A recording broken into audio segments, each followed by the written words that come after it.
নমঃ শিবায়। জ্যোতিষশাস্ত্রের এই বিশেষ অনুষ্ঠানে আপনাদের সকলকে স্বাগত।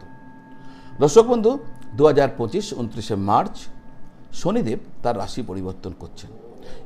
শনিদেব যখন রাশি পরিবর্তন করেন তখন তার একটা ব্যাপক প্রভাব মানুষের জীবনে এসে পড়ে। কেন? তার কারণটা হচ্ছে শনিদেব বা বৃহস্পতি, শনি, রাহু, কেতু এরা যখন গোচর করেন না, পরিবর্তন করেন না, একে দীর্ঘকালীন গোচর বলা হয়।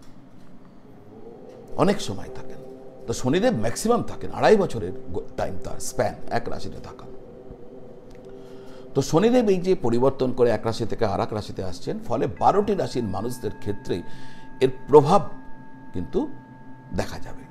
কারো ক্ষেত্রে হয়তো ভালো প্রভাব, কারো ক্ষেত্রে হয়তো মাঝারি প্রভাব, কারো ক্ষেত্রে হয়তো খারাপ প্রভাব।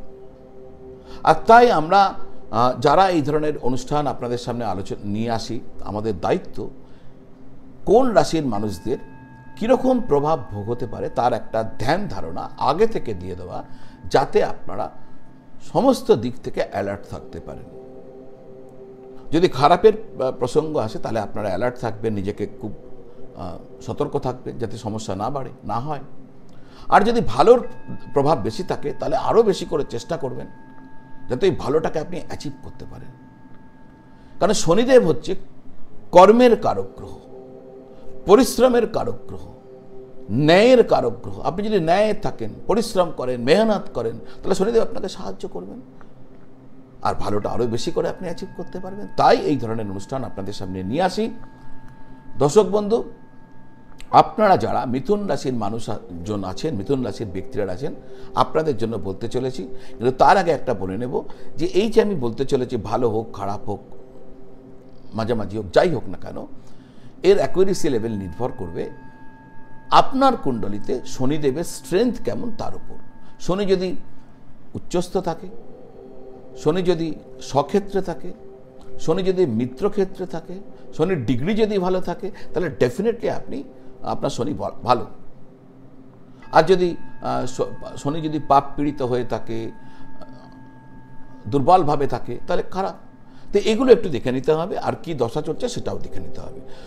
আমি যেটা বলতে চাই, ভালোটাই বলি বা খারাপটাই, যাই আপনার সামনে প্রভাব নিয়ে আসছি, ওই ভালোত্ব আর মারকত্ব বা খারাপ যাই বলি না কেন, অসুবিধা, তার রেজাল্ট কিন্তু নির্ভর করবে এগুলোর ওপরও। সুতরাং ওটাকেও দেখতে হবে। তো আসা যাক মূল আলোচনায়।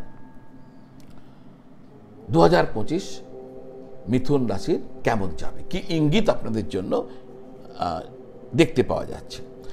দর্শক বন্ধু, আমি যাই বলবো অন্তিমে কিন্তু আপনাকে উপায়ও বলবো, অর্থাৎ ভালো হোক খারাপ হোক প্রত্যেককেই বলবো এই উপায় করতে।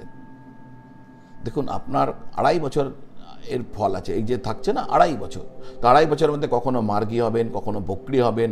হ্যাঁ, তো এই 2.5 বছর সময় এখানে বসে থাকবেন, ফলে 2.5 বছর ধরে একটা গ্রহ আপনাকে ফল দেবে।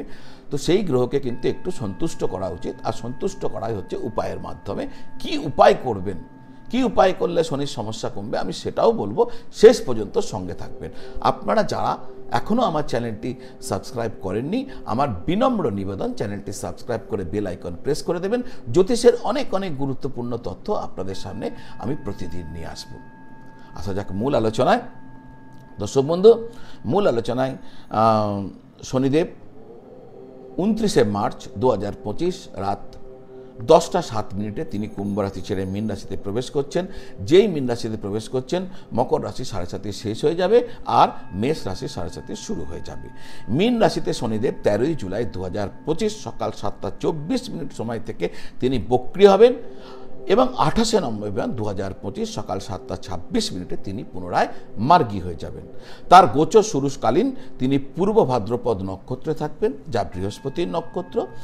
28শে এপ্রিল 2025 সকাল 7টা 52 মিনিটে তিনি তার নিজের নক্ষত্র উত্তর ভাদ্রপদ নক্ষত্রে গোচর শুরু করবেন, যা তার নিজের নক্ষত্র, স্বনক্ষত্র।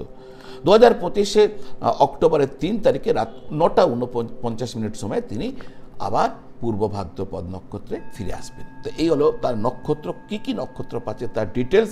এটাও কেন জানালাম, এই জন্যই জানালাম যে এই যে বক্রী কখন হবে, বক্রির সময় আপনাকে যখন বক্রী হবে তার একটা ভালো, যাদের ক্ষেত্রে ভালো ছেড়ে দিন, যাদের কাছে বাজে তাদের এফেক্টে তাদেরকে অ্যালার্ট থাকতে হবে। তো এইগুলো যখন তার নিজের নক্ষত্র থাকবে তাহলে শনি তখন খুব পাওয়ারফুল, এগুলো আপনাকে নজর রাখতে হবে। তো আসুন জানা যাক কি ইঙ্গিত আমরা পাচ্ছি। মিথুন রাশির ক্ষেত্রে শনিদেব অষ্টম এবং নবম অর্থাৎ ভাগ্যভাবের অধিপতি হয়ে দশম ঘর মানে আপনার কর্মের ঘরে প্রবেশ করছেন। ভাগ্য কোথায় প্রবেশ করছে?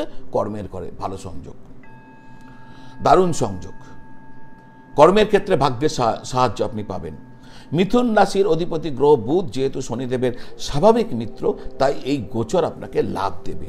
যারা বিদেশে কর্মরত রয়েছেন বা বিদেশকে কেন্দ্র করে বা বিদেশি কোম্পানিগুলোকে কেন্দ্র করে কোনো কাজকর্ম করে চলেছেন বা বিদেশে গিয়ে কাজ করতে চলেছেন, তারা এই গোচরে লাভবান হবেন। দর্শক বন্ধু, খালি এখানে একটা ছোট্ট ব্যাখ্যা দিয়ে দেবো। বিদেশ বলতে কিন্তু শুধু Canada, USA, Dubai, America, Australia এগুলো নয়। বিদেশ মানে আপনার বাড়ি থেকে 400 থেকে 500 কিলোমিটার দূর, যাকে আমরা প্রবাস বলি। অর্থাৎ যেখানে গেলে আপনার সংস্কৃতি, আপনার ভাষা, আপনার খানপান বদলে যায়, সেটাই জ্যোতিষের পরিভাষায় বিদেশ বা প্রবাস। যারা কোনো রিসার্চ ওয়ার্কের সাথে জড়িয়ে রয়েছেন, গবেষণামূলক কোনো কাজ করছেন, জ্যোতিষ, তন্ত্র, মন্ত্র এই সমস্ত বিষয় নিয়ে কার্যরত রয়েছেন, তারাও কিন্তু ভালো ফল পাবেন। যারা দূরে গিয়ে, আবার বলছি দূরে গিয়ে যারা কাজ করার জন্য চেষ্টারত রয়েছেন, তারা যথেষ্ট সফল হবেন। আর যারা কাজ করে চলেছেন তারা সাফল্য তো পাবেনই। শনি সপ্তম দৃষ্টি চতুর্থ ঘরে পড়ার কারণে পারিবারিক ক্ষেত্রে কিন্তু বিরোধ ভোগ হতে পারে। এখানে একটু খেয়াল রাখতে হবে। পরিবারকে কেন্দ্র করে, ঘরকে কেন্দ্র করে আপনাকে একটা বিরোধ ভোগ করতে হতে পারে।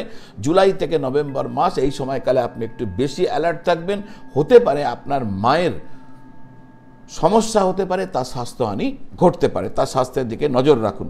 যখন শনিদেব পূর্ব ভাদ্রপদ নক্ষত্রে থাকবেন, সেই সময় তার দৃষ্টি এসে পড়বে আপনার ব্যবসা স্থানে। তার দৃষ্টি আসবে, কিন্তু বিশেষ করে পূর্ব ভাদ্র নক্ষত্রে যখন তার গোচর চলবে না, সেইটা কিন্তু আপনার পক্ষে খুব লাভজনক, খুব বেনিফিটেড হবেন সেই সময়। শনিদেব যখন বক্রী অবস্থায় গোচর করবেন, তখন আপনাকে সাবধান থাকতে হবে, বিশেষ করে ব্যবসার ক্ষেত্রে যারা অংশীদারিত্ব, পার্টনারশিপ বিজনেস করছেন তাদেরকে।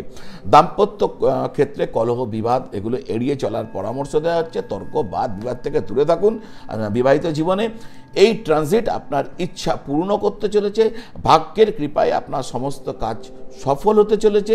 এই ট্রানজিট আপনার কর্মজীবনে একটা স্থিতিশীলতা আনতে চলেছে। তো মিথুন রাশির পক্ষে মোটের উপর বেশ ভালো। কিন্তু যদি আপনার কুণ্ডলিতে শনিদেব স্ট্রং না হয়, তাহলে এগুলো তো হবে না। তাহলে শনিদেবকে স্ট্রং করবেন কি করে, ভালো রাখবেন কি করে? তো ভালো রাখতে গেলে কি করতে হবে? দেখুন, আমরা যদি কারোর থেকে লাভ কোনো একটা কাজ বার করতে চাই না, তাকে স্তুতি করতে হয় না, তার কাছে গিয়ে সমর্পণ করতে হয়, তবে তিনি আমাকে সাহায্য করবেন। তো শনিদেবের কাছে সমর্পণ করুন। আমি আপনাকে উপায় বলবো কি করলে শনিদেব আপনার উপর প্রসন্ন হবেন। কিন্তু সেই উপায় বলার আগে, যারা আপনাদের কুণ্ডলী আমাকে দেখাতে চাইছেন, জ্যোতিষীয় যে কোনো জিজ্ঞাসার উত্তর জানতে চাইছেন, আপনাদের যাবতীয় জ্যোতিষ জিজ্ঞাসার প্রতিবিধান নিয়ে আলোচনা করতে চাইছেন, যা আপনারা চাইলে অনলাইন টেলিফোন কল বা ভিডিও কলের মাধ্যমে আমার সাথে যোগাযোগ করতে পারেন। যে নাম্বারটি দেওয়া আছে 9830564500, ওই নাম্বারে ফোন করে বা হোয়াটসঅ্যাপ করে যোগাযোগ করলে আমার অফিস থেকে ডিটেলস আপনাকে জানিয়ে দেওয়া হবে। এছাড়াও সরাসরি চেম্বারে এসেও যোগাযোগ করতে পারেন। আসা যাক উপায় কী হবে। উপায় আপনাদেরকে বলবো, শনি 7.5 যখন চলবে, তখন আপনার উচিত হবে, খুব ভালো হবে, যদি আপনারা পরপর 5 বছর পরপর 5 শনিবার শনিদেবের বিশেষ একটি পূজা করেন। কি করতে হবে? সন্ধ্যাকালে আপনি শনিদেবের মন্দিরে যাবেন আর সম্পূর্ণ উপবাস রাখবেন, উপবাস রেখে যাবেন, ব্রত করবেন যাকে বলে, রেখে আপনি শনিদেবের মন্দিরে যাবেন। আর তার আগে 5টা লোহার কাটোরা বলে না, লোহার বাটি, এরকম লোহার বাটি আপনারা 5টা সংগ্রহ করে নিয়ে, পুরো লোহা হতে হবে, স্টিল নয়, আর কিছুটা সর্ষের তেল হাতে নিয়ে মন্দিরে যাবেন। শনিদেবকে মন্দিরে গিয়ে, সন্ধ্যাবেলায় মন্দিরে গিয়ে ফুল মালা বা যা যা আপনি দেন দেব ঠাকুরকে, সেগুলো দেওয়ার পর এক জায়গায় বসুন। বসে ওই লোহার বাটির মধ্যে আপনি তেল ঢালুন। ঢেলে ওই তেলের মধ্যে, বাটির তেলের মধ্যে নিজের আঙুলের প্রতিচ্ছবি, শ্যাডো এবং মুখের প্রতিবিম্ব দেখুন। দেখে তেল সমেত বাটিটি মন্দিরের পূজারীকে দিয়ে বলুন ভগবানের চরণে নিবেদন করতে। এটা করতে বলুন। এরপর আপনি ওখানে বসে থাকবেন, ওখানে বসে পুষ্পাঞ্জলি দেবেন, ব্রতকথা শুনবেন এবং মন্দিরেই প্রসাদ গ্রহণ করবেন, মন্দিরেই প্রসাদ খাবেন। তারপরে হাত পা ধুয়ে আপনি মুখ ধুয়ে বাড়ি আসবেন। মনে রাখবেন, ওই বাটি আর ওই তেল ফেরত নেবেন না, মন্দিরেই রেখে দিয়ে আসবেন। ঠাকুরমশাইকে বলবেন তিনি যেন মন্দিরেই রেখে দেন।